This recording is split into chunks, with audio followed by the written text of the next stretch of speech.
দেখো নর্মাল ঝোল কত সুন্দর হয়েছে। মাছের কালার দেখো, তরকারির কালার টক টক করছে, দেখলে খেতে ইচ্ছা করবে। এরকম করে বাড়িতে রান্না করে খেয়ে দেখবা। রান্নাটা একদম সিম্পল, এই রান্না করতে সেমন কিছু লাগে না, যে কোনো লোকই রান্না করতে পারবে। রান্না করে এভাবে খেয়ে আমাকে জানাবা কীরকম হয়েছে তরকারিটা। হ্যালো বন্ধুরা, সবাইকে নমস্কার।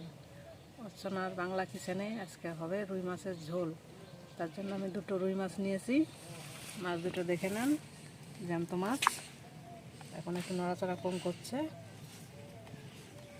এখন মাছটা কেটে নেব। আমি এখন মাছটা কেটে নিচ্ছি। জ্যান্ত রুই মাছ খেতে টেস্টই আলাদা। জ্যান্ত রুই মাছের ঝোল রান্না করলে খেতে হেভি টেস্ট হয়।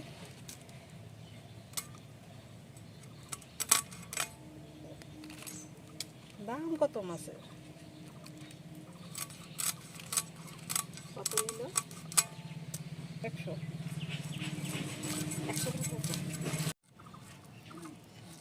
মাছের আঁশ ছাড়ানো হয়ে গেছে। এখন আমি কানটা ফেলে দেব।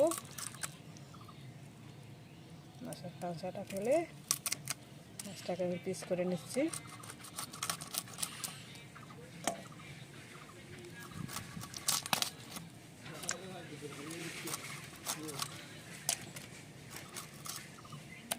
জ্যান্ত মাছ খেয়ে বা সবাই ঝোল রান্না করে দেখবা কত টেস্ট খাইতে।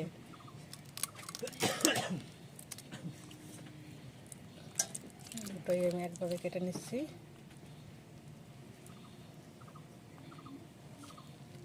জ্যান্ত মাছগুলো পিছলা।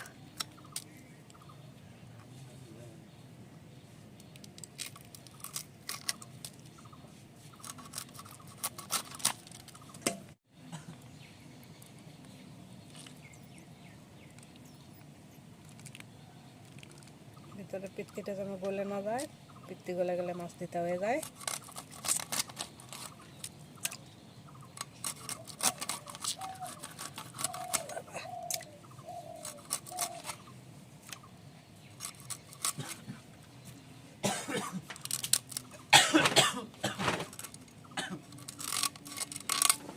মাছ কাটা হয়ে গেছে।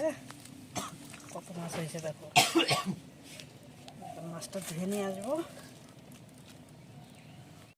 মাছটা আমি ধুয়ে নিয়ে এসেছি। এখন আমি একটু নুন হলুদ মাখিয়ে নেব। 1 চামচের মতো নুন নিয়ে নিয়েছি। 1 চামচ হলুদ গুঁড়ো নিয়েছি। মাখিয়ে নেব ভালো করে।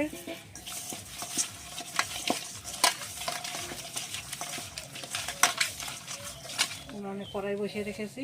কড়াইটা আমার গরম হয়ে গেছে। আমি এখন তেল দিয়ে দেবো।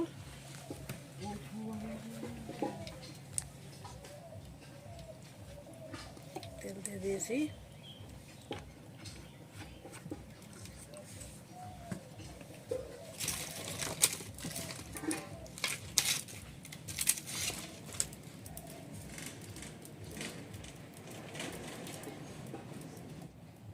তেল গরম হয়ে গেছে, আমি মাছটা ছেড়ে দেবো।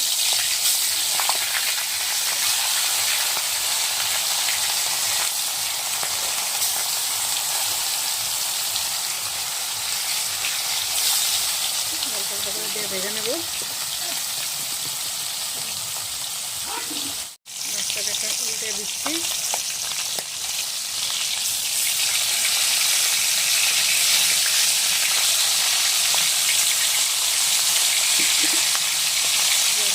ভাজতে টাইম লাগে। দিলাম। মাছ ভাজা হয়ে গেছে, মাছটা এখন তুলে নিচ্ছি। জ্যান্ত মাছ আমি সব কটা এভাবে ভেজে নেব। এই তেলে আমি বাকি মাছটা সব ভেজে নেব।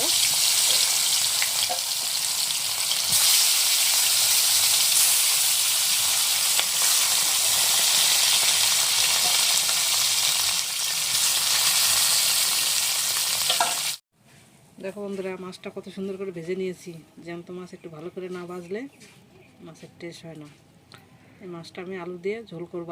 আলু জিরা বাটা আদা বাটা দিয়ে একটু লঙ্কার গুঁড়ো দেবো। মাছ ভাজার তেলে আলুটা ভেজে নেব।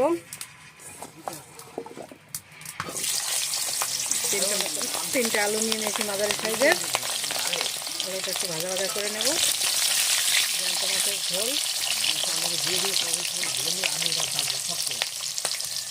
ঝোলটা করার জন্য আমি এখানে 1 টেবিল চামচ আদা বেটে নিয়েছি। আচ্ছা, গুঁড়ো মশলা দেবো 1 চামচ জিরার গুঁড়ো, 1 চামচ লঙ্কার গুঁড়ো, এগুলো দিয়ে আমি রান্না করব। আলুটা ভেজে নিই, মশলা দেওয়ার সময় সব দেখায় দেবো কীভাবে কতটা দিচ্ছি। জ্যান্ত মাছের ঝোল করবো, এখানে কোনো তেল রসুন বাটা দেবো না, ঝোলটা একটু হালকা হবে। আলুটা নেড়ে চেড়ে ভেজে নেব। আলুটা নাড়াচাড়া করে লাল লাল করে ভেজে নিয়েছি, তুলে নেব। তুলে নিচ্ছি। এবার আমি ফোড়ন দেবো, ফোড়নে কটা জিরে দিয়ে দিলাম।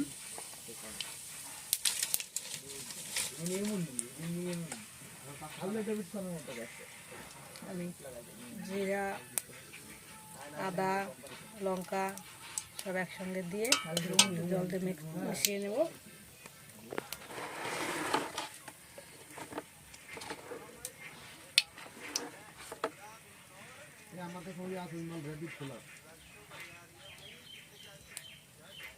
একসঙ্গে মিশিয়ে নিলাম। রসুন দেবো না, জ্যান্ত মাছের ঝোল, সিম্পল রান্না। রান্না করে খেয়ে দেখবা, ঝোলে খুব টেস্ট হয়, খেতেও ভালো লাগে। রান্না রান্না করতে বেশি কিছু লাগে না।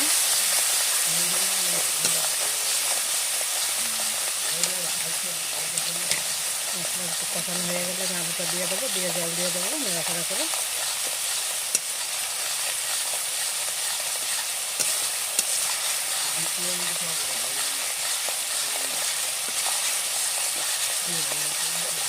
ঝোলটা করতে আমার 20 মিনিট টাইম লাগবে। হলুদ গুঁড়ো দিয়ে দেবো।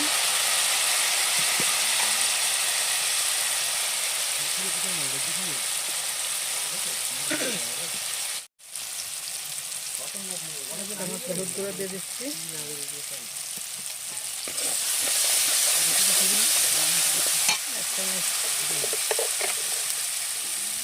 1 চামচ লবণ দিয়ে দিচ্ছি। দিয়ে নাড়াচাড়া করে আলু দিয়ে দেবো।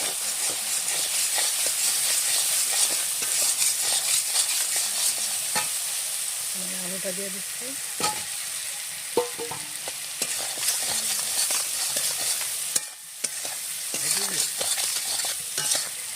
মশলা কষানো হয়ে গেছে, জল তেল ছেড়ে দিয়েছে।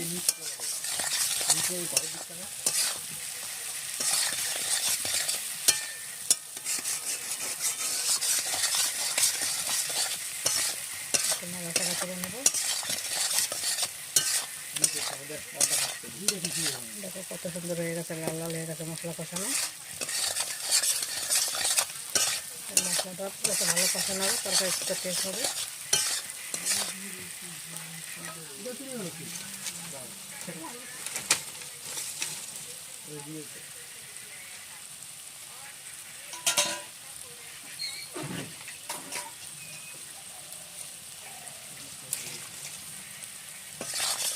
পাশের হাঁড়িতে আমি গরম জল বসিয়ে রেখেছি, ওখান থেকে আমি একটু জল নিয়ে নেবো, নিয়ে তরকারিটা দিয়ে দেবো।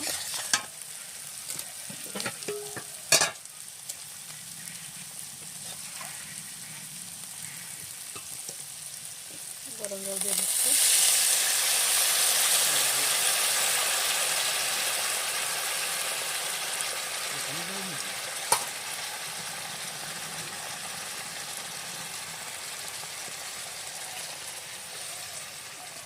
তরকারিটা একটু ঝোল ঝোল করবো, তো জলটা একটু বেশি দিলাম।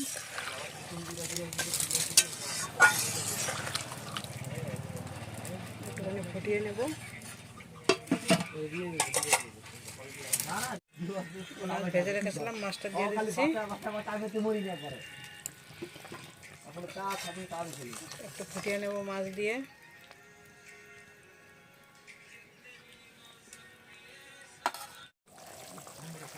মাছের ঝোল হয়ে গেছে, একটু ধনিয়া পাতা দিয়ে নাড়াচাড়া করে ঝোলটা নামিয়ে নেব।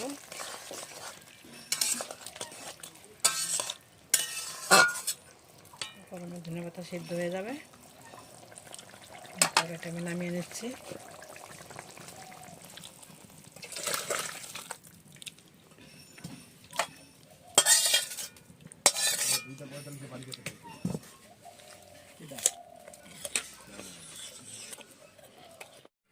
দেখো নর্মাল ঝোল কত সুন্দর হয়েছে, মাছের কালার দেখো, তরকারির কালার টক টক করছে, দেখলে খেতে ইচ্ছা করবে। এরকম করে বাড়িতে রান্না করে খেয়ে দেখবা। রান্নাটা একদম সিম্পল, এই রান্না করতে সেমন কিছু লাগে না, যে কোনো লোকই রান্না করতে পারবে। রান্না করে এভাবে খেয়ে আমাকে জানাবা কীরকম হয়েছে তরকারিটা। আমার এই রেসিপিটি ভালো লাগলে লাইক করবেন, শেয়ার করবেন, কমেন্ট করবেন। এরকম নতুন নতুন রেসিপি পেতে হলে আমার চ্যানেলটি সাবস্ক্রাইব করে পাশে থাকা বেল আইকনটি বাজিয়ে দেবেন।